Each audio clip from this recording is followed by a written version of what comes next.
Bonsoir et bienvenue à notre rendez-vous sacré de chaque lundi, mercredi et vendredi à partir des 16h. Toutes nos excuses pour ce léger retard suite dû au manque de l'électricité. On se pose vraiment beaucoup de questions. Gombe, une commune dite VIP, une commune UP. Malheureusement, il y a des coupures intempestives. Il y a de cela 3 jours que Kinatu dort dans la nuit. Vous imaginez un peu, dans Gombe Beba. Bienvenue à cette émission Actu 60, décryptage sur le discours de Martin Fayoulou. Je ne sais pas si la régie est déjà prête avec l'image. Et puis nous allons un peu parler par rapport à cette question de deuxième session. Après les résultats des examens d'État, les questions se posent. Puis de la qualité de l'éducation de nos enfants. J'ai eu beaucoup d'appels sur cette question. Il m'était vraiment indispensable, il m'était vraiment une obligation de revenir par rapport à cette question. Mesdames et messieurs, j'ai 3 invités sur ce plateau. Il y a Dodi Mombindo. Exactement. Il est de la DBC à qui j'ai dit bonsoir. Bonsoir madame la journaliste. Comment allez-vous? Je me porte très bien et la dynamique pour les bien-être des Congolais aussi se porte bien. Je salue par ailleurs les co-débatteurs qui sont ici présents avec qui nous partageons les plateaux et nous pensons que nous aurons à avoir un débat républicain. Je rappelle que c'est un parti de l'Union, membre de l'Union Sacrée. Academia, il est communicateur, membre du parti ACP à qui j'ai dit bonsoir. Bonsoir madame, bonsoir à toute la population qui a eu cette occasion de nous suivre à cet instant. Je commencerai par saluer le bravoure, le courage du président de la République, son Excellence Fachi Beton. C'est comme ça que nous l'appelons affectueusement. Je dis bien les encouragements. Tout ce qu'il fait quand même, ça mérite un peu d'encouragement de notre part, que ce soit opposant ou majorité. Et puis je salue mon autorité morale, son Excellence Jean-Tiningo Bilambaka, le suprême de la ville, le capitaine de l'Union Sacrée, le buteur de l'Union Sacrée. Et bonjour à tous les intervenants ici sur ces plateaux. Je ne sais pas si vous allez me permettre un peu de biscuit, une minute. Je prends une minute juste pour encore une fois remercier le président de la République de cette implication concernant l'assainissement de la ville et ainsi que le Premier ministre. Tous ces temps, je suis heureux aujourd'hui. Tous ces temps, j'ai déploré, j'ai interpellé que le gouvernement central devrait s'impliquer dans ces programmes de l'assainissement Kinbopeto. Et aujourd'hui, après 3 ans, 36 mois, je crois, que le gouverneur de la ville, Jean-Tiningo Bilambaka, venait de décrocher comment on appelle ça, venait de décrocher un partenariat avec une entreprise turque qui traite les déchets. Et déjà, une grande équipe est ici sur place à Kinshasa. La deuxième équipe, déjà dans 10 jours, sera avec nous à Kinshasa pour concrétiser ces partenariats.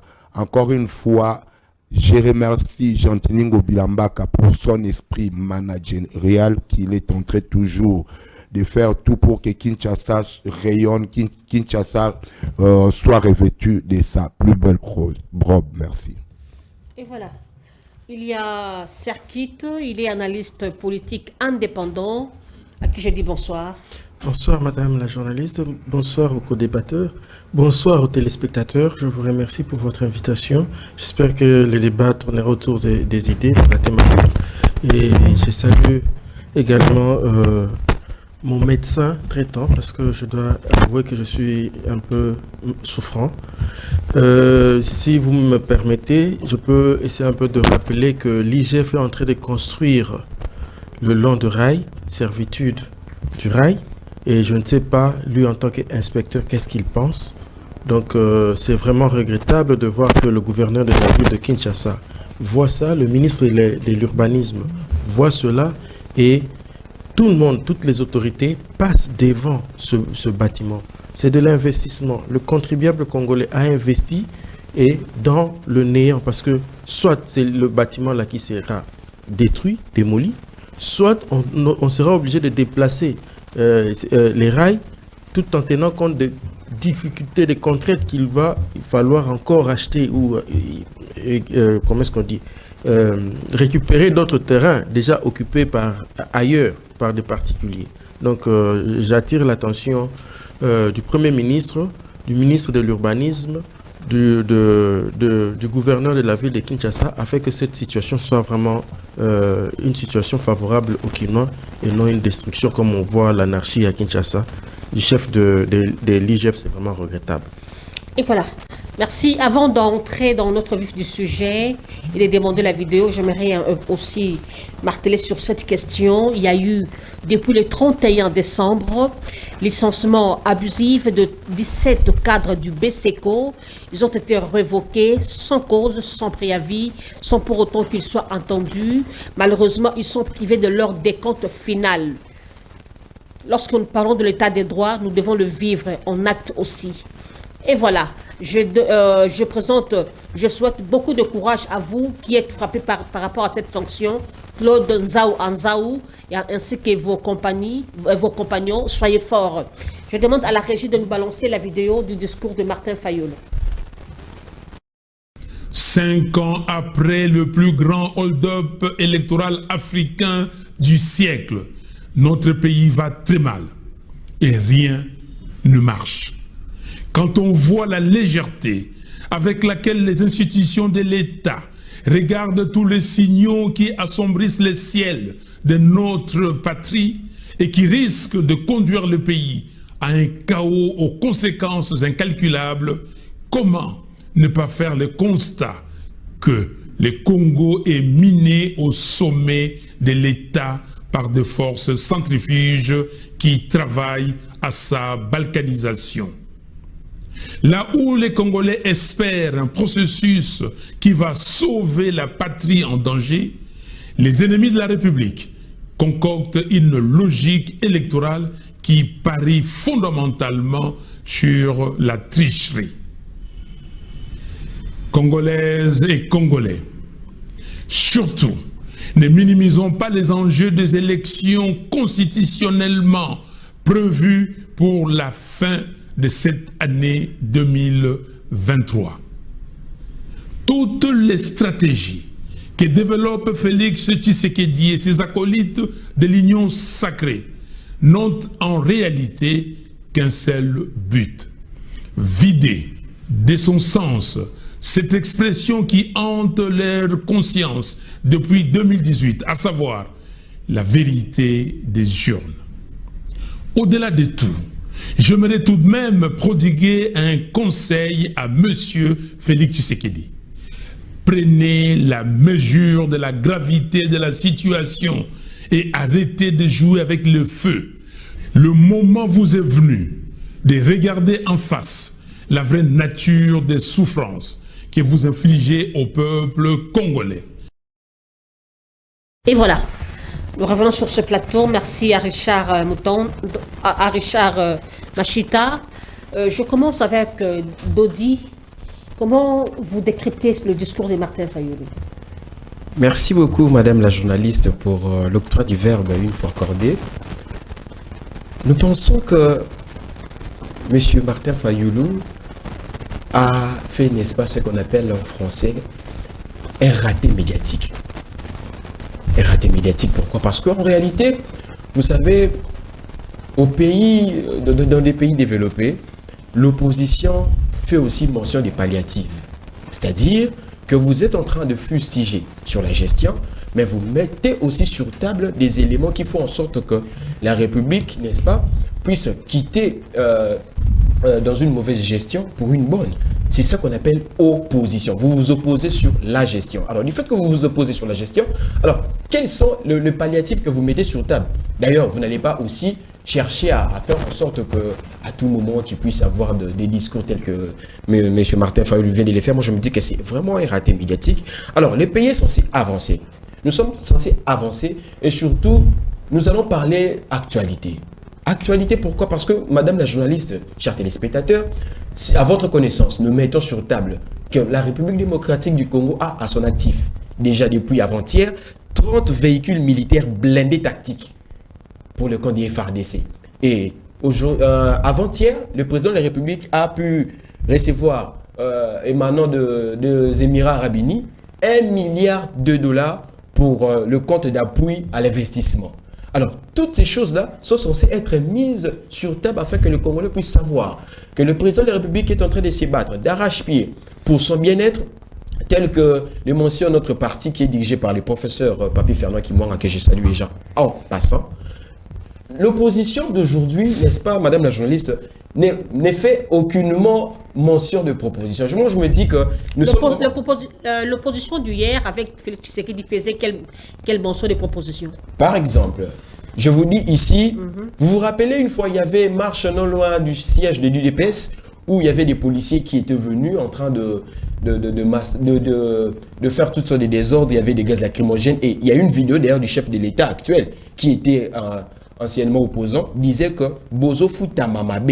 Alors, Bisoton Tokozo Bokonzi, on va faire ça, ça, ça. Vous voyez un peu, c'était ça la proposition. Quand bien même que, non, je vous dis quand bien même que, il y a des éléments. C'était une promesse. Non, mais madame la journaliste, vous n'allez pas me dire qui n'est pas réalisable. Vous allez me dire ici que vous n'êtes pas au courant qu'il y a eu quand même ajustement de salaire de militaires et de policiers. Non, ne me parlez pas de l'état, moi je parle de l'ajustement. Ça fait partie des éléments qui ont été dits et qui ont été matérialisés. Vous voyez un peu, c'est-à-dire que le Martin Fayoulou a fait un raté médiatique. Aussi, j'aimerais ajouter sur un point. Est-ce que, madame la journaliste, chers téléspectateurs, vous êtes en train de constater la beauté de l'hôpital Mama Yemo en ce moment? C'est-à-dire que nous sommes censés toucher plus le social, à part la Mama sécurité. Yemo, tu n'as pas encore construit quoi? Non, madame la journaliste, attendez un peu. La République démocratique du Congo, et plus particulièrement la ville-province de Kinshasa, en général, nous sommes en train de voir plus sur l'aspect lié au social, sur la sécurité, et le moment est propice pour parler des élections. Alors, M. Martin Fayoulou, sur toute la litanie de son allocution, n'a pas sorti des éléments pareils. Vous voyez un peu, le chef de l'État est en train de se battre ensemble avec le gouvernement. Il a menti ce qu'il a dit? Il n'a rien dit. Je pose la question. Il a menti? Il n'a pas dit la vérité par rapport à ce qui se passe? Mais, madame la journaliste, tout le monde a connaissance de ce qui est en train de se passer. Mais est-ce que cela vaut la peine de faire une sorte de rappel, tandis que le gouvernement est en train de se battre d'arrache-pied? Concernant la sécurité, il a parlé de la sécurité ici. Mais je vous ai fait ici mention de 30 nouveaux véhicules blindés tactiques. Avec quel résultat escompté sur terrain? Mais ce n'est pas plus tard qu'avant-hier que nous avons acquis cela, madame la journaliste. Et M. Martin Fayoulou n'a pas des éléments. Et il n'a pas sorti cela. Il parle de la sécurité, mais il n'a pas dit en réalité ce que nous avons acquis. C'est-à-dire qu'il est en train de cacher des informations pour que la population puisse s'endormir et dire que M. Martin Fayoulou est en train de sortir de méandres venant du gouvernement sur sa gestion. C'est-à-dire que nous allons aussi demander à la population de ne pas suivre ce genre de discours. Concentrons-nous sur la faisabilité des choses. Battons-nous. Soyons des investisseurs. Soyons des artisans de la paix et surtout ayant aussi un aspect lié à la sécurité de notre pays parce que le chef de l'État nous avait demandé que nous puissions être tous azimuts pour la sécurité de notre pays. Et voilà, merci. Je passe le micro à Academia. Academia, votre réaction par rapport au discours de Martin Fayoulou. Vous aussi, vous minimisez ça? Ça ne vaut pas la peine? Non, en tant que politique, je ne peux pas minimiser le discours d'un politicien comme Fayoulou, sauf qu'il a raté encore une fois sa sortie médiatique, comme le dit l'ami. C'était une... Vraiment, je peux appeler, c'était une épée dans l'eau, une goutte dans l'océan. Pourquoi je dis ça? Ici, je resterai rationnel en disant ceci. Pour une énième fois, Martin Fayoulou, ici, il a fait un discours qui a une bonne forme, c'est-à-dire qu'il a respecté 3 parties d'une dissertation ou d'un discours, l'introduction, les développements et la conclusion. En tout cas, de ces côtés-là, coup de chapeau. Mais concernant les fonds, ce n'est pas ce que sa population ou son public attendait. Peut-être la population... Son public attendait quoi? Voilà, c'est le mot qui convient. Son public attendait de lui, peut-être qu'il allait leur dire que je serai candidat aux élections. Même nous, de notre côté, nous attendions cela. Et malheureusement, il a tapé à côté et... je ne sais pas. Aujourd'hui encore, il renforce même les doutes dans son parti politique. Vous savez, Martin Fayoulou, ce n'est pas la première fois ces confusions. Et aujourd'hui, moi, je l'appelle un escroc politique, excusez-moi. Non, c'est trop fort. C'est trop fort. Pourquoi? Non. Je vais justifier. Non. Je vais justifier. J'ai dit un escroc politique. Ce n'est pas qu'il est escroc. Retirez ça. Sur je votre plateau, je ne retire. ferai pas des Bon, mots je ne forts. sais pas un mot employé, mais je dirais ceci.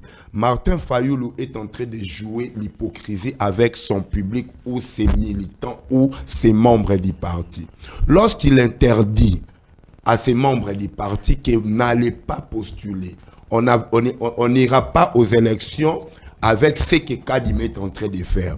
Or, lui-même déjà, c'est 7 octobre, il se prépare pour aller aux élections. Vous imaginez un peu les dangers que Martin Fayoulou est en train de faire pour que son parti, peut-être qu'il provoque un peu la rébellion dans son parti. C'est vraiment la rébellion qu'il est en train de provoquer. C'est pourquoi j'ai parlé de ces mots que vous m'interdisiez. Donc ici, Martin Fayoulou, le fond du discours n'est pas cohérent. Parce que le président de la République, avant lui, avait fait un discours que lui a copié textuellement. Le président de la République, au perchoir de l'Assemblée des Nations Unies. Il est allé se plaindre. Non, ce n'est pas question qu'il est allé se plaindre. Il a tonné, il a dit tout haut que jusque-là, même la MONUSCO, j'ai une de ces phrases ici que je peux lire.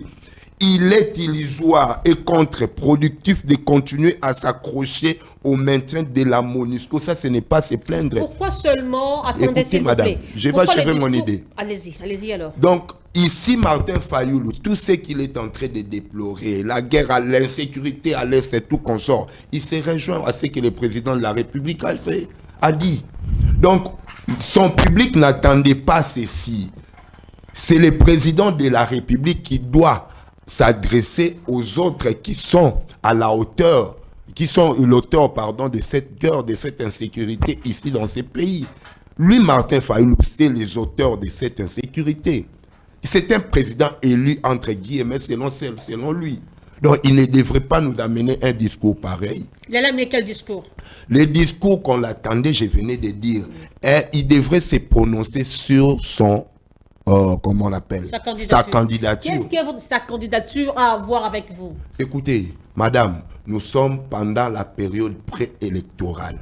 Nous sommes d'ailleurs dans une période électorale, pas préélectorale. Une période Vous avez déjà électorale. un candidat, c'est Félix Tshisekedi. Non, écoutez, c'est ça, c'est ce que lui est en train de faire les bruits tous ces temps. C'est tout ce qu'il fait pour peut-être adhérer pas adhérer. Tout ce qu'il fait, c'est pour peut-être s'aligner selon la volonté maintenant de son public, de ses quelques membres. Après tout ce qu'il a fait, la tournée qu'il a fait à Kisangani pour aller faire son congrès, à Bandundu, au Kasaï, à l'Équateur, vous croyez que c'est ça qu'il a promis à la population? Il devrait postuler. La population lui attend à ça. Mais pourquoi? Il promet maintenant qu'il va postuler le 7 octobre. Et où sont ses poulets? Il a promis par l'entremise de qui? Parce que dans son discours, il n'a pas dit ça. Non, j'ai dit ceci. Il y a toujours eu les Il canaux n'a pas dit officiels. ça dans son discours, mais nous avons des D'où canaux. tirez-vous ça? Nous avons aussi des canaux officieux que moi je peux informer la population. Et vous verrez que le 7, il s'amènera avec qui? Parce que tous ces membres-là ne voudront pas aller l'accompagner parce qu'il n'a pas voulu que les autres... Académia, tout ce que Martin Fayoulou a dit, est-ce qu'il n'a pas dit la vérité? Lorsqu'il dit il est temps de voir la vérité en face, des choses en face. Quelle vérité, par exemple? Quelle vérité Martin Fayoulou peut nous dire? La seule vérité que lui d'abord commence à dire la vérité à Le ses social ne poulains. marche pas, l'insécurité, ça ne va pas. Une partie... Les social ne marchent Une pas. partie de l'Est est toujours assiégée. Les social ne marchent pas, c'est faux. Aujourd'hui, on a un hôpital qui a Hein? été abandonné à son triste sort pendant 100 ans. Mama Yimo qui est reconstruit. Il y a l'électricité. Il y a l'électricité. Apparemment, vous faites de ça votre cheval des batailles lors de la campagne. Hein? Madame, comme on dit La à Lingala, réhabilitation de l'hôpital de Mama on n'a Yemo. qu'à se taper la poitrine pour ça parce que les autres, ses Il n'y a prédécesseurs pas ne l'ont pas. d'électricité. Il y a des dépréciation du dollar face au franc congolais. Il n'y a pas d'eau.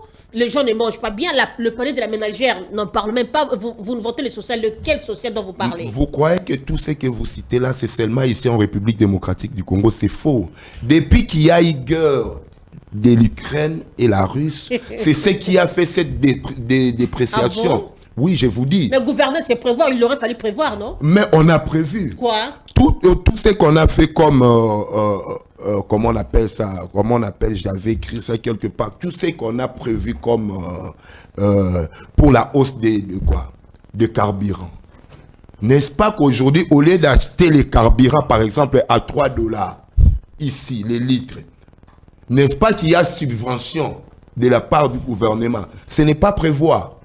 Au lieu d'acheter, mais nous achetons ça à combien? À $1, point. C'est-à-dire que le gouvernement avait tout prévu. Mais sauf que la reste publique, ça va un peu mollo. C'est comme on dit. Ça va un peu mollo et on y arrivera. Merci. Et voilà, je passe la parole à Serkit, analyste politique indépendant. Vous avez suivi vos co-débatteurs. Votre réaction par rapport au discours de Martin Fayulu? Madame, parfois, je me pose la question, est-ce que vous leur avez posé la question ou vous leur avez demandé de raconter ce qui se passe à l'Union Sacrée? Est-ce qu'il aurait fallu qu'on circonscrit un peu les détails de ce que Martin Fayulu a exactement dit? Mais malheureusement, vous voyez, on nous parle de 30 véhicules. Vous avez posé la question, mais pour quel résultat? Mais le résultat est que l'Est est encore en insécurité. Kinshasa, l'insécurité est grandissante. Le fond du discours, on dit que c'est du n'importe quoi. Ok, c'est du n'importe quoi. Ça, je peux leur concéder cela. Mais si déjà ce discours fait parler les membres de l'Union Sacrée, c'est que il y a quand même quelque chose. Alors, il y a quoi comme quelque chose? Moi, je retiens certains points dont Martin Fayulu a évoqué. Le EAC, qui est une organisation sous-régionale en Afrique. Mais, curieusement, lorsqu'on compare ce discours au discours de Fachi, je constate que Fachi n'a réclamé que le départ de la MONUSCO. Alors que les Congolais disent que l'EAC doit également partir. Or, la demande de la population, c'est ce qui a poussé le président de la République à dire que la MONUSCO doit partir. Or, c'est une demande formulée depuis l'époque de JKK que la MONUSCO, les Nations Unies n'ont jamais accédé. Pour tacler encore le Congo, les Nations Unies ont dit qu'ils statueront sur ça à partir du 20 décembre. Une honte. Il aurait fallu, à la tribune des Nations Unies, qu'ils étayent un peu ce que la MONUSCO a fait comme bévue. Fachi. Il aurait pu dire que la MONUSCO a pillé, effectivement, parce qu'on a vu les coltans dans les tanks de la MONUSCO, on a vu comment est-ce qu'il a tiré sur les populations qu'il est censé sécuriser. On a vu comment est-ce que les rapports, il ne fait pas aboutir les rapports jusqu'à des sanctions, alors qu'il est là comme mission d'observation, il devait faire aboutir des sanctions. Parce que nous avons toujours dit le Rwanda, l'Ouganda et le Burundi sont nos agresseurs. Mais qu'est-ce que nous constatons? Rien du tout. Il y a eu des massacres. Mais comment est-ce que la MONUSCO ne sait pas dire très clairement que X ou Y? Et puis, bon, voilà. Je ne veux pas trop parler de ça. Martin Fayulu a parlé de la modification de la mission de Nations Unies. C'est-à-dire, l'objectif de la mission de la MONUSCO, on doit changer. On doit changer. Bon, moi, je ne suis pas totalement, je dis bien totalement d'accord avec ça. Jusqu'à quand on doit toujours continuer à donner la confiance à la communauté internationale? Je rappelle un point. Le Rwanda n'est que l'instrument utilisé par la communauté internationale pour nous agresser. Selon vous, on doit faire fi de la communauté internationale pendant que nous sommes un pays faible. Je continue. Le Rwanda, qui est l'instrument utilisé par la communauté internationale, ils utilisent la MONUSCO pour tirer sur nous, pour faire un semblant de pacifier, de chercher à pacifier l'Est. Et voilà plus de 22 ans que la MONUSCO existe au Congo sans rien faire. Vous voulez envoyer une mission. Il y a eu une mission de ce genre à l'époque de JKK, Joseph Kabila, qui n'a rien fait. Parce que jusqu'à aujourd'hui, il y a encore des ADF en brousse, en Ituri, tout comme à Beni. Alors, jusqu'à quand allons-nous continuer à pleurnicher? Moi, j'aurais souhaité que ça soit Fachi, que ça soit Martin Fayulu, qu'il nous parle des efforts fournis pour que le FARDC soit à mesure de bouter dehors ses agresseurs. j'aurais souhaité que Martin Fayoulou nous dise qu'on doit mener des réformes, on doit former notre armée, on doit équiper notre armée, on doit... Souvenez-vous d'une proposition de réforme qu'il avait faite il y a de cela, je crois, 2 ans. Je parle du discours. Lui, il propose qu'il y ait une mission combattante. C'est ça le terme qu'il a utilisé. Donc, on change la mission, la mission de la MONUSCO. Hein? Donc, ça soit une mission d'intervention, de combat, quoi. Or, moi, je ne veux pas qu'une organisation internationale intervienne encore au Congo. Nous avons déjà combien de missions, combien d'armées régulières au Congo? Il y a l'Ouganda qui est ici, qui ne fait rien. Nous avons déjà dit que ça doit partir. Fatih devait nous faire partir cette armée-là. L'Ouganda devait quitter le Congo. L'EAC. Qu'est-ce que l'EAC fait au Congo? L'EAC devait quitter le Congo. Il a été mal conseillé. Il doit le reconnaître. Il doit faire partie de ces gens-là du Congo. Alors pourquoi est-ce qu'il continue à les maintenir? Alors Fatih Fayoulou vient encore nous dire qu'on doit encore appeler cette... Je dis, l'Artémis était ici. Ils n'ont rien fait. Il est temps qu'on prenne conscience que c'est l'armée congolaise, nos forces de défense, ce sont les services de renseignement, les services d'intelligence qu'on doit renforcer, qu'on doit contrôler, qu'on doit extirper les infiltrés. Alors, nos politiciens, ils pensent comment? Moi, je me pose bien cette question. Alors, soit on doit avoir une bonne politique de... Pardon? On peut faire confiance à notre armée. C'est pas à dire qu'on peut faire confiance à notre armée, mais on doit faire confiance à notre armée. C'est pourquoi on doit investir dans notre armée, avoir une bonne politique de défense. On doit faire en sorte que ces infiltrés, ces traîtres soient extirpés. On doit faire en sorte que nos militaires, nos officiers, toute l'armée, donc soit à la hauteur, formés et bien équipés. Mon confrère a parlé des 30 véhicules. Moi, je vous dis que c'est rien. Est-ce que vous connaissez la circonférence de notre pays? Comment est-ce qu'on dit? Mais c'est quand même un pas, non? Non, mais vous dites c'est quand même un pas. C'est ce que vous dites. C'est quand même un pas. Vous voyez que le quand même la fâche. Le quand même fâche. On n'a plus c'est depuis 1994 que nous avons invité officiellement les réfugiés armés au Congo. Et ils nous ont semé de la terreur. Ils nous ont amené l'insécurité. Et aujourd'hui, on doit parler de quand même. Non, il est grand temps qu'on arrête d'encaisser les leçons comme l'a fait Macron, à dire que, bon, qu'est-ce que vous avez fait? On doit avoir une bonne politique de défense pour notre pays. On doit avoir une police qui sait être près de la population, qui sait résoudre le problème de la population. On ne doit pas avoir une population qui est massacrée. Martin Fayoulou a parlé du putsch électoral. Je dois rappeler ici que Félix Antoine Tshisekedi l'a dit aux États-Unis, au cours d'une conférence, que celui qui a une preuve soi-disant qu'il y aurait un deal avec le... Bon, écoutez, qui ne sait pas ce qui s'est passé? Il y a eu de polémiques. Est-ce qu'ils peuvent nous éclairer là-dessus? Parce qu'on en parle et on dit toujours qu'il n'y a jamais de fumée sans feu. Il y aura un jour, on va écrire... Macron, on avait en parlé ici. Oui, il y aura un jour, on va écrire, l'histoire nous le dira, qu'il y a combine. Aussitôt dit, présentez-moi les preuves, il y a eu des photos à Kingakati. Qu'est-ce qu'ils sont allés faire à Kingakati? Vous voyez? Donc, moi, voilà pourquoi moi je n'aime pas, voilà pourquoi, madame, je n'aime pas trop nager dans l'histoire des partis politiques au Congo, parce qu'on ne sait pas exactement qu'est-ce qu'on cherche. Au Congo, on n'a pas besoin des interventions. Écoutez, si nous voulons sécuriser notre pays et que nous ne sommes pas au point, tel que vous êtes en train de dire, là, je termine par là, et que nous ne sommes pas au point, parce que vous avez dit les camions, c'est quand même, on recourt aux pays amis, on recourt aux pays frères. C'est comme ça que ça se passe partout ailleurs. Je donne un seul exemple. L'Ukraine, que mon co-débatteur a dit. L'Ukraine a recouru à qui? À l'OTAN. Ce sont des pays amis et frères. Il n'est pas membre de l'OTAN.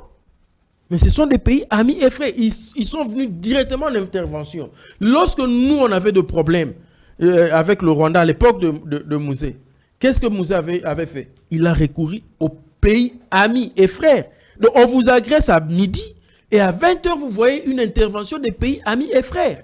Et c'est comme ça que ça se passe. Ce n'est pas avec les appels de la communauté internationale pour qu'ils viennent nous intervenir pour sécuriser nos frontières. Absolument pas. Bien au contraire, on voit encore l'armée en train de tirer sur sa propre population, ce qui n'est pas admissible. Donc le taux de salaire, lorsque dit on a majoré, bon ça j'ouvre la parenthèse parce qu'il s'agissait du discours de Martin Fayoulou, on a majoré, vous avez clairement posé la question. Hier le taux était à 16, aujourd'hui nous sommes au-delà de 25. Est-ce que la majoration là a quel impact? Le budget nous parle de budget de 2 chiffres, donc presque 16 milliards pour le budget de 2024. Merci. Alors que ce qui est payé, c'est par rapport à... Écoutez, je ne sais pas s'il faut être sur cette terre pour voir ce qui se passe au Congo par rapport au paiement des fonctionnaires de l'État. Le second sujet par rapport à ce qui s'était passé dernièrement, deuxième session après les examens d'État, c'est du jamais vu. Nous allons un peu discuter parce que la qualité de l'éducation de nos enfants en dépend. Dodi, je commence avec toi. Vous êtes finaliste à l'UNIKIN? Bon, j'ai été finaliste. Donc, c'est déjà fini? J'ai été délibéré aujourd'hui. Voilà, et les études ont pris fin. Et voilà, je salue par ailleurs tous les étudiants de la faculté. Félicitations alors. Merci beaucoup, tous les étudiants de la faculté des sciences économiques et de gestion. Au département de gestion de l'Université de Kinshasa, félicitations à nous et bravo. Voilà, parlons de l'enseignement. Vous avez fait mention ici en disant que c'est une deuxième session. Mais je vais vraiment m'étonner, madame la journaliste. Pas plus tard qu'hier, soit avant-hier, le ministre de l'EPST a été reçu chez Top Congo. Il a bien dit que cela ne fait mention aucunement d'un recours, soit d'une deuxième session telle que vous l'avez baptisée. Mais c'est quoi alors? Il y avait question, bien évidemment, d'un problème lié aux techniques relativement au code des élèves. Alors, du fait que ce sont des faits qui ont été bien élaborés par l'œuvre humaine, il y a eu quelques couacs. Bien évidemment, nous, au niveau de notre famille politique, la DBC, nous prenons pour les valeurs. Vous savez, l'éducation est très importante pour l'avenir d'un peuple et aussi pour la génération montante. Alors déjà, à travers ces genres de faits, nous fustigeons cela déjà. Parce que le ministre peut toutefois essayer de s'expliquer, d'accord, mais cela va de l'éducation de nos frères et sœurs qui sont jeunes aujourd'hui. Alors moi, je me dis que ce sont des choses dont il faudrait revoir aussi la qualité de l'enseignement. Parlons de la qualité de l'enseignement dans nos écoles. Madame la journaliste, aujourd'hui, nous pouvons se dire que nous faisons partie de ceux-là qui ont reçu un très bel enseignement. Mais constatez aujourd'hui, nos jeunes frères et sœurs qui viennent d'avoir les diplômes d'État. Est-ce que vous avez, à l'école, est-ce que vous avez étudié pendant la gratuité? Négatif, non, négatif. Okay, nous n'avons pas étudié pendant la période de la gratuité parce qu'il n'y avait pas respect des textes. Et il n'y avait pas applicabilité, soit application de respect des textes. Et le président de la République, Félix Antoine Tshisekedi... Vous aimez aussi la gratuité, il est fait. Bon, au fait, bien sûr, mais nous parlons plus de la qualité au fait de l'enseignement. Vous voyez, c'est une question très pertinente. Mais surtout... dans la gratuité, il n'y a pas la qualité. Hein? Non, pourquoi il n'y a pas la qualité? Il y a la qualité. Et moi, je fais appel ici au ministère de l'EPST de prendre vraiment en compte cette question d'éducation. Parce que si vous allez constater, je suis en train de le dire avec beaucoup de conscience. On ne cherche pas à avoir une position politique, mais nous sommes en train de réfléchir Congo, nous sommes en train de réfléchir à l'avenir de la RDC.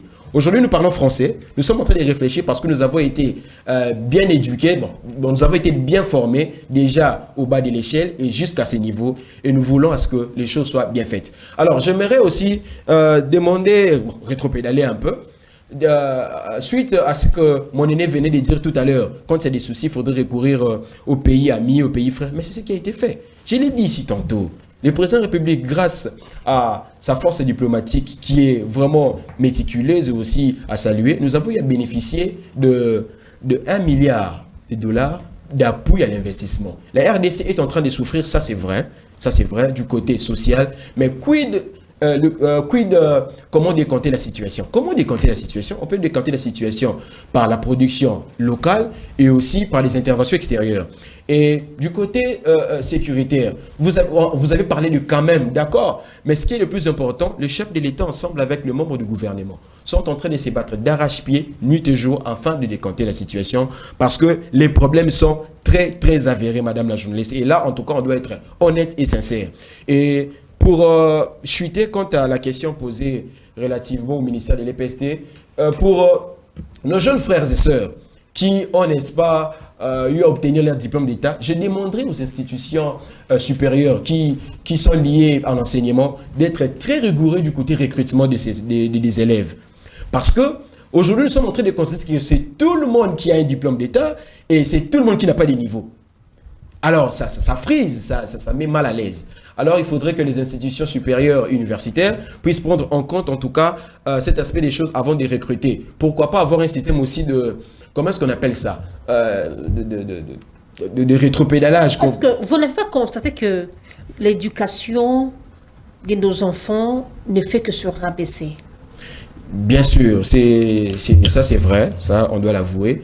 L'éducation du côté formation à l'école... N'est-ce pas que l'éducation fait partie du social des Congolais? Exactement. Et c'est d'ailleurs le poumon d'ailleurs d'une société. C'est le meilleur investissement, c'est l'homme. On doit savoir investir en l'homme. Alors du fait que l'homme est mal formé, alors comprenez toutes sortes de méandres qui pourraient suivre par ailleurs. Alors au-delà des écoles, nous faisons aussi appel ici aux parents, parce que c'est les ménages qui font partie aussi des premiers milieux d'éducation de nos jeunes frères et sœurs. Alors, on peut toutefois essayer ici de se dire que les enfants sont en train de fréquenter l'école et qu'il y a une mauvaise formation, mais nous sommes aussi censés voir nos ménages et il faudrait vraiment essayer de coincer nos jeunes frères et sœurs avec toutes sortes d'expositions dont ils font montre, notamment sur les réseaux sociaux, l'éducation plus particulièrement diffuse et tout ce qui va avec. Donc les parents, prenez bien soin de suivre à la loupe l'éducation de vos enfants parce que l'homme est le meilleur investissement qui puisse exister sur la terre. Et voilà, Académie. Oui, merci beaucoup, madame, encore une fois. Ici, donnez-moi 30 secondes pour ramasser un peu ce que... Laissez-moi d'abord vous poser la question. Vous allez rebondir, c'est votre droit. Ça va, merci beaucoup. Est-ce que Tony Waba est vraiment l'homme de la situation par rapport au ministère de l'Éducation? D'un côté, oui, d'un côté, non, parce que l'œuvre humaine n'a pas toujours été parfaite, comme on dit. Et laissez-moi, je vais expliciter. Okay. Mon frère à côté, mon co-débatteur a dit quelque chose ici, qu'il fallait que Fachi était un peu le bavure que la MONUSCO a fait sur le sol congolais. Mais Fachi l'a dit, peut-être que vous n'avez pas tiré attention lorsqu'il faisait son discours. Il a bien dit qu'il demandait des sanctions sévères pour quiconque ayant commis des infractions des droits humains sur les sols congolais. C'était là où il a un peu traîné. Et c'est là où même il a aussi recommandé le gouvernement central de notre pays, bien sûr, d'accélérer à ce qui est refoulement, disons, de la MONUSCO de notre pays au mois de décembre, comme c'était convenu. Ici, je viens pour dire encore quelque chose. Concernant vous appelez ça deuxième session. Oui. Deuxième session pour les examens d'État n'existe pas, madame. Mais on a vécu ça? Non, ce n'est pas une... Bon, appelons ça entre guillemets des deuxièmes sessions. Mais une deuxième session s'organise. Ce n'est pas qu'on organise une deuxième session lorsque il y a eu... comment on appelle ça? Lorsqu'il y a eu, par exemple... c'est que lorsqu'il y a eu, comment dirais-je, lorsque ce n'était pas correct, c'est-à-dire quoi ici, je vais m'expliciter. Vous manquez les mots en voulant défendre... Non, ce n'est pas que je voulais défendre. Ici, je ne défends personne, ni Tony Mwaba, ni le gouvernement. C'est l'inspecteur général. Quand même, lorsque nous sommes communicateurs ou nous faisons la politique, il faut aller de près, comme vous dites, vous êtes des journalistes d'investigation. Il faut investiguer pour faire sortir la lumière de l'affaire qu'on est en train de traiter pour le moment. Moi, j'étais là, j'ai parlé avec un des inspecteurs. Il nous dira que c'est l'inspecteur général qui avait commis une erreur, c'était incorrect de sa part de prendre les codes qu'il a, peut-être l'a dit ici, mais il n'a pas détaillé. Il a utilisé les codes de 2022 à la place du code de 2023, qui était incorrect de sa part. Et ici, maintenant, c'est pour répondre à ta question concernant Tony Mwaba. Comme il est le chargé de l'administration, un ministre organise l'administration et la politique de son ministère. Et ici, Tony Mwaba devrait s'enquérir vraiment si le travail était bien fait. Mais apparemment, est-ce qu'il était sur terrain pour s'enquérir de ces fautes graves comme ça? Et n'appelons pas ça deuxième session, c'était juste qu'ils ont compris. On a un lycée comme Boyokani. Boyokani qui a toujours donné le meilleur de soi. Et arrivé à la fin, il y a toutes les écoles qui sont contentes et Boyokani, lycée Boyokani qui n'est pas content, mais Tochata Makamuna, mais c'est pas normal. Il devrait se poser, ou l'école devrait se poser la question, qu'est-ce qui se passe? Et en vérifiant, ils ont trouvé que c'était une erreur de l'inspecteur général. C'est pour ça qu'ils ont demandé de reprendre les examens d'État pour quelques écoles. Mais deuxième session, je ne sais pas, la deuxième session vient lorsqu'il y a peut-être que vous n'aviez pas réussi à quelques cours. Mais ici, ils ont repris les examens d'État en général, n'est-ce pas? Mais n'est-ce pas que c'était une erreur fatale? Une erreur très fatale, très fatale, très fatale. On n'encourage pas, c'est pourquoi je dis ici que Tony Mwaba, d'un côté, doit être interpellé même à l'Assemblée nationale. C'est trop grave d'ailleurs, gravissime. Ça ne pouvait pas passer une erreur pareille. On n'est pas en train d'encourager, on n'est pas en train d'admettre cela, mais j'ai dit à 50%, Tony Mwaba, cette fois-ci, a échoué. Et on ne pouvait pas faire passer cette erreur qu'on sacrifie toute une génération comme ça parce qu'il y a une erreur, alors on les laisse comme ça et les enfants restent comme ça à la maison avec les échecs. Non, on devrait quand même reprendre l'examen, mais moi je suis contre que vous appeliez ceci une deuxième session. Et voilà, ça quitte. Deuxième session, après les examens d'État. Quelle lecture faites-vous? Madame... C'est une innovation, n'est-ce pas, à saluer? Bon, je reviens là-dessus. Mais je pensais que le co-débatteur va aller me contredire, mais malheureusement, il ne m'a pas contredit en disant que le président de la République a dit que les criminels qui ont commis des exactions à l'Est doivent être punis. Ce n'est pas le cas. Moi, je parle des réelles motivations pour faire partir la MONUSCO de la République démocratique du Congo. Mais c'est ce qu'il avait dit. Non, ce n'est pas ce qu'il avait dit. Je précise bien, et c'est de taille. Et lorsqu'il a parlé, il faisait allusion des vrais criminels. Or, la MONUSCO n'est pas des criminels, parce que s'il faut parler de ça, ils vont prendre une groupuscule des gens qui permettez, moi je ne vous ai pas interrompu. Donc, ceux qui ont commis des dégâts au sein de la MONUSCO, on va sélectionner tout simplement ces gens-là pour les faire partir. Or, ce n'est pas ce que la population demande. Parce que ce n'est pas toute l'équipe de la MONUSCO qui a commis ces bévues. C'est seulement le groupe d'individus liés à ces trafics ou liés à ces dégâts ou à ces tueries qui vont partir. Mais ce n'est pas toute la MONUSCO, ce n'est pas toute l'équipe de la MONUSCO qui doit partir. Nous demandons le départ de la MONUSCO. Pour demander maintenant le départ de la MONUSCO, laissez-moi parler. Pour demander le départ de la MONUSCO, il aurait fallu qu'il épingle les dégâts que la MONUSCO a fait. L'irresponsabilité, il a tué. La MONUSCO a tiré plusieurs fois sur la population. S'il parle de ça à la tribune ou devant le Conseil de sécurité, ça aurait donné du poids pour démontrer que la MONUSCO est incapable. D'ailleurs, il aurait pu dire aussi que Antonio Guterres avait déclaré haut et fort que le M23 est plus équipé que la MONUSCO. Ça serait des éléments de taille pour motiver à ce que la MONUSCO puisse partir. Aussi, il fait une déclaration à midi et 4 heures après, les Nations Unies disent qu'on va statuer par rapport à ça, à la célérité, le 20 décembre, avec précision, le 20 décembre. Donc, c'est le 20 décembre qu'ils vont statuer sur ça. Donc, il n'y aura pas de départ de la MONUSCO au mois de décembre.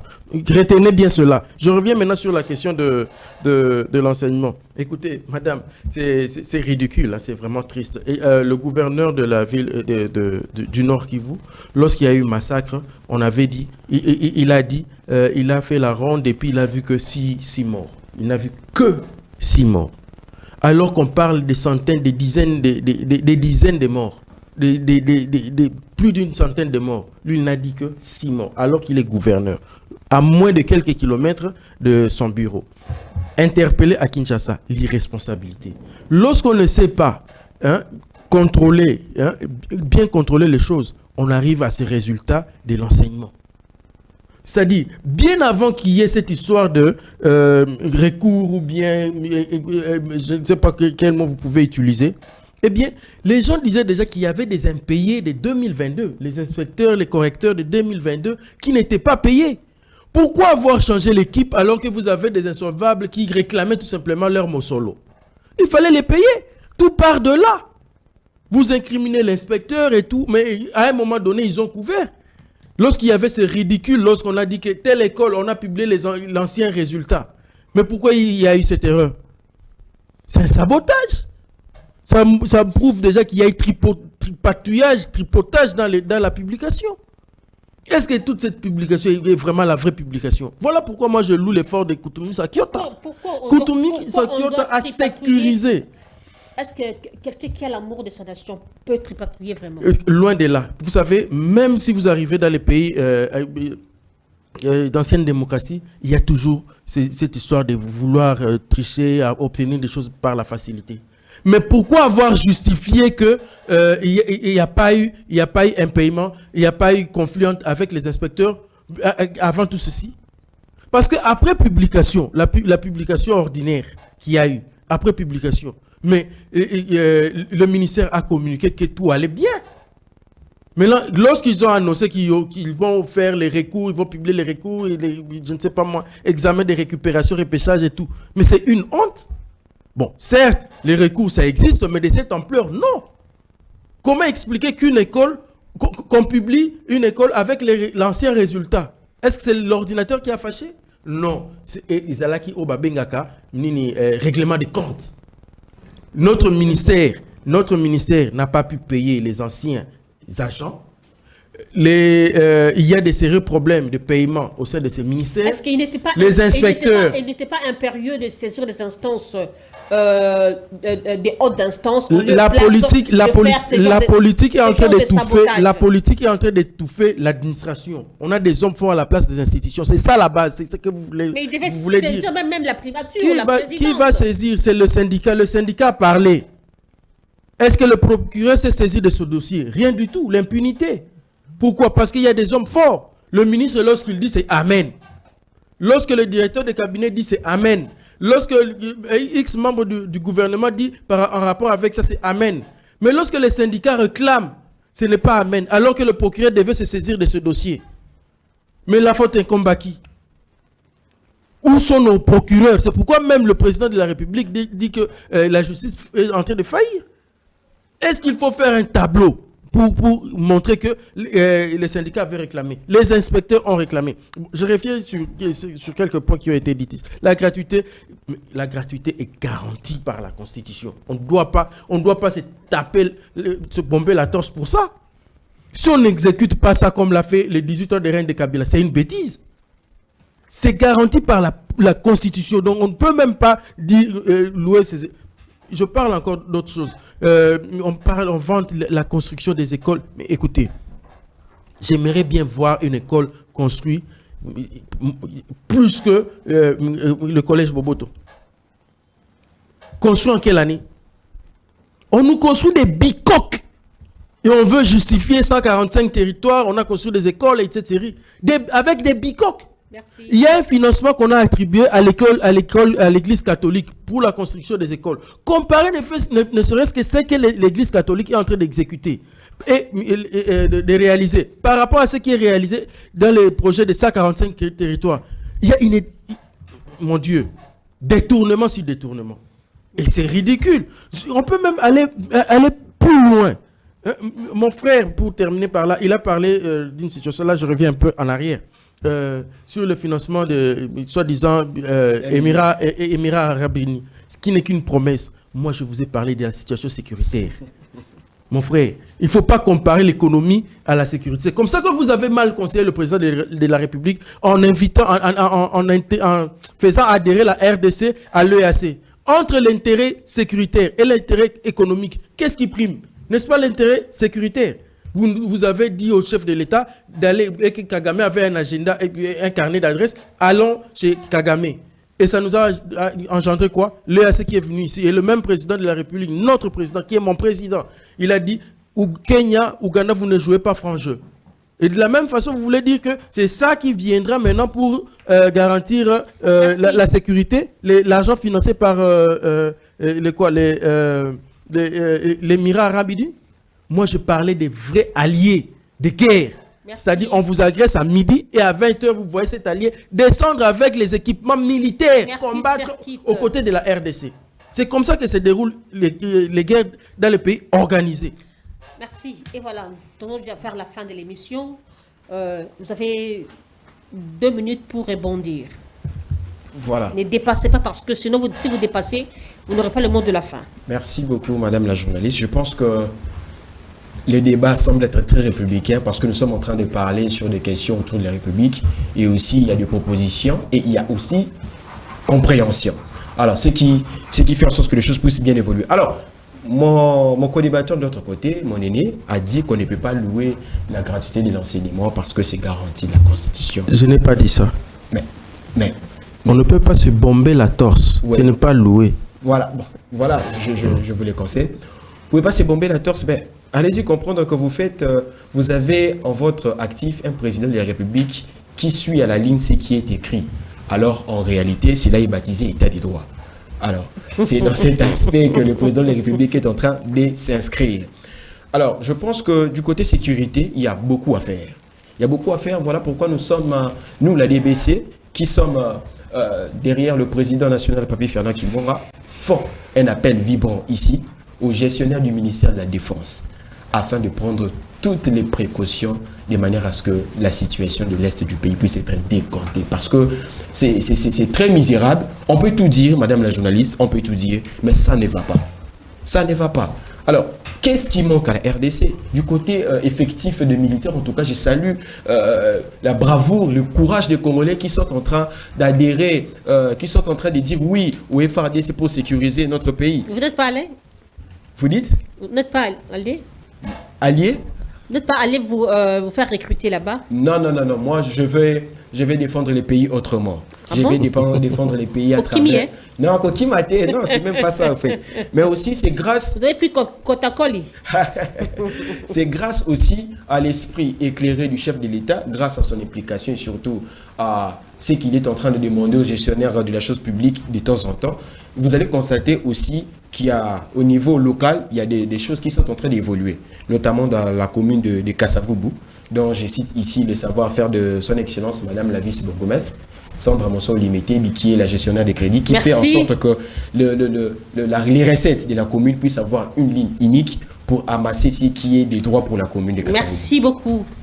Académie avait rebondir. Vous avez 2 minutes. Oui, concernant toujours ce que mon débatteur à côté de la société civile a dit. Je ne suis pas de la société civile. Mais c'est comme ça que madame vous a présenté. Non, indépendant. Analyste indépendant. Indépendant dans ces pays. On n'en a plus, je ne crois pas. Il va toujours afficher un peu de l'opposition, trop d'opposition, et puis, bon, il s'est dit indépendant. Moi, je lui en concède. Bon, il parlait de quoi? De la gratuité qui est constitutionnelle. Oui, mon cher frère. On peut se taper la torse, on peut se bomber la torse à cause de ça. Vous savez pourquoi? Parce que tous ses prédécesseurs n'ont pas pu le réaliser ou la réaliser, la gratuité. Pour réaliser la gratuité de l'enseignement dans un pays pareil, il faut d'abord une volonté politique et puis les moyens financiers. Sans moyens financiers, vous n'en pouvez pas. C'est ce qui se passe aujourd'hui. Il y a là-bas les nouvelles unités qui ne sont pas payées et tout ça, il faut résoudre. Ça fait partie de cette gratuité. Lorsque vous, les parents, ou nous, les parents, nous envoyons des élèves, des enfants à l'école, c'est-à-dire qu'on paye pas en contrepartie. Et c'est le gouvernement de sa part qui doit payer les enseignants. Donc pour le faire, il faut quand même aussi avoir cette volonté politique. J'insiste encore, vous aviez bien dit, la MONUSCO, le président n'a pas parlé sur ça. J'ai dit bien ceci. Le président a insisté d'ailleurs sur ça. C'est pourquoi même il a demandé au gouvernement d'accélérer les démarches pour refouler la MONUSCO de ces pays, pour que la MONUSCO parte de ces pays. C'est-à-dire qu'il a évoqué tout. Ce n'est pas qu'il a détaillé, il n'a pas détaillé les bavures que la MONUSCO a fait. Merci. Parce qu'il faut faire attention, c'était un discours au sommet.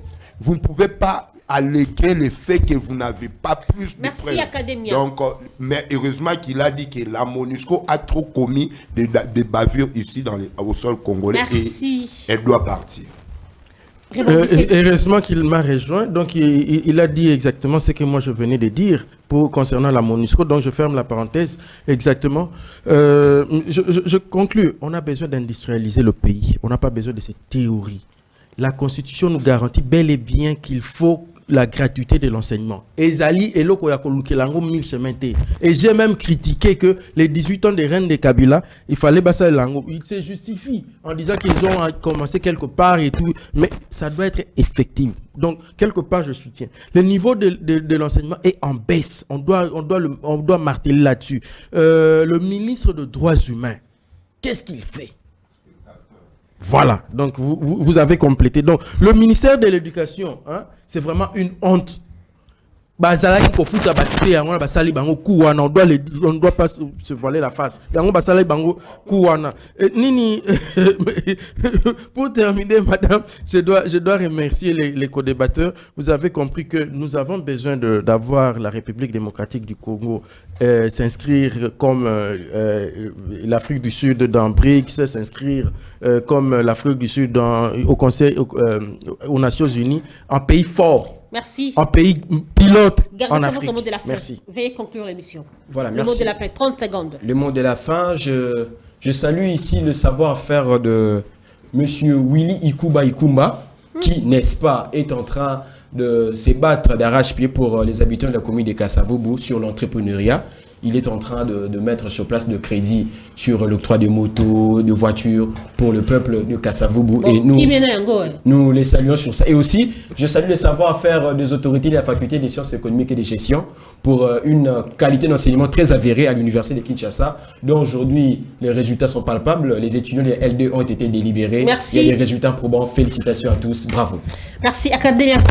30 secondes, concluez l'émission. Merci beaucoup. Je crois que sur le sujet dont on a parlé aujourd'hui, je peux que dire que toute la population congolaise a compris que les discours de Martin Fayulu étaient de nul et sans effet. C'est une balle en l'air et ça n'a tué personne, ni blessé personne.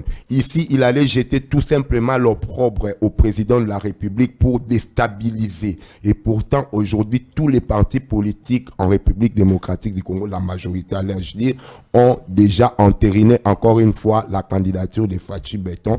Et je salue particulièrement Ben Olondo, le numéro 302 dans la district des Non, ce n'est pas la campagne. Je n'ai rien dit de voter. Je salue le numéro 302. Merci. Ben Olondo. Madame, je retiens que Martin Fayulu a donné un conseil à Fachi Beton. Donc, je demande à Fachi Beton de suivre ce conseil parce qu'on a besoin effectivement des bons animateurs en 2024 pour la République démocratique du Congo, afin que ce pays aille de l'avant, que ce pays soit le miroir du développement de l'Afrique tout entière. Donc, on n'a pas besoin de tralali, on a besoin de bonnes élections, allais-je dire. Et les bonnes élections, c'est à travers la transparence et l'audit du fichier électoral. On a besoin de vérifier là-dessus. Mais je regrette malheureusement que Fayulu ait déconseillé à ses poulains de s'aligner. Ça, c'est vraiment quelque chose de triste, de malheureux. Merci. Je regrette. Je ne sais pas comment est-ce qu'ils vont récupérer. Mais espérons qu'il n'y aura pas de report pour que les autres embarquent. Merci beaucoup. Mais qu'ils déposent. Merci. Et là, c'est la fin de l'émission. Je dis merci à Dodi Bombino de la DBC. Merci. Mes salutations, professeur Akimangai. Merci à Académia. Merci à Serkit. Je vous en prie. Merci à Enoch Mbala. Merci à Richard Machita pour son dévouement, pour la réussite de cette émission. Le bel homme. Bisous à toi, Richard Machita. Je répète encore mes mots. 17 cadres du BSECO ont été virés sans préavis, sans cause. Ils sont même privés de leur décompte final. Le vendredi, je citerai leur nom ici sur le plateau. Quand nous parlons de l'état des droits, nous devons aussi vivre ça en acte. Courage à toi, M. Claude Nzaou. Merci à toi qui me soutient tout le temps pour le plomber, pour tes orientations. À toi, James Sanzembois, que Dieu te bénisse. Je t'aime beaucoup. Que Dieu bénisse la RDC, que Dieu protège nos FARDC et que Dieu garde son peuple. Au revoir, Inch'Allah.